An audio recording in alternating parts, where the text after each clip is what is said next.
Luganda nate tukomyewo mu Luganda olugenda tuli butoola amalulusu naddookooli.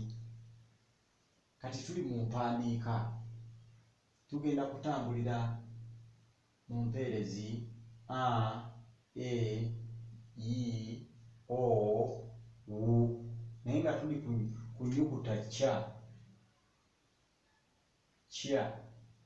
Tetera kubeera ya bulijjo naye mulimu ebigambo eby'Oluganda bye twandikosezza ennyukuta eyo, so ate engeri gye tugenda okulumba ennimi oba ze twayise nnamawanga tujja kwagala okwatula ebigambo.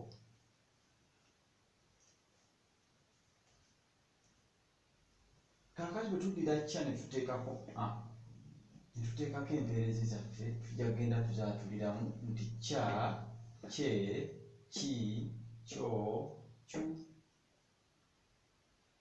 Naye ate bwe tuba twagala okuwangaala tujja kuteekako empeerezi bbiri nti ca, ce, ki, kyo, cu. Era bwe tuba twakuggumira tuddire ziggumire ate tuwangaale tulabe nti ca, ce, ki, kyo, cu.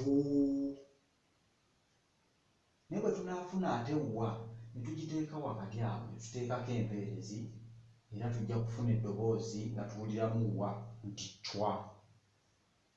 Oyo nno yali Ssekabaka Dawudi nga ye jjajja wa Wonaaliko.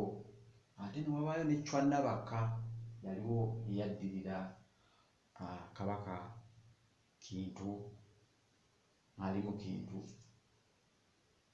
Chwa, chwe, chwi, chwo, chwu. Kaakati buwuliramu engeri ya wa ate ne tutambula. Kati gwe byatule ate obiddiŋŋana ojja kugenda okulaba ng'osobola okuwandiika ekigambo chwa.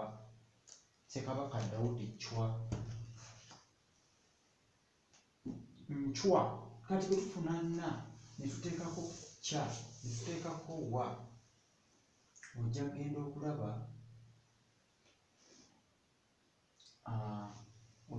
okulaba nga tufunyeemu eddoboozi ery'ennyindo nti nchwa,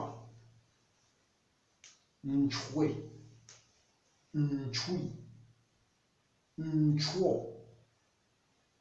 nchu. Si ebigambo tebiriyo naye bwe tuba twakutonda maloboozi tusobola okubikola ate ebigambo era bijja kwetondera. Kaakati waliwo ebigambo bye tusobola okufunamu ebyangungu tugambye mulimu chwa. Eryo linnya ochwachwana, okyuma n'ebirala. Kale mu kubiddiŋŋana abato mubayambe nga bwe tugenda n'enjatuza endala n'ennyukuta endala mwalifu ey'Oluganda.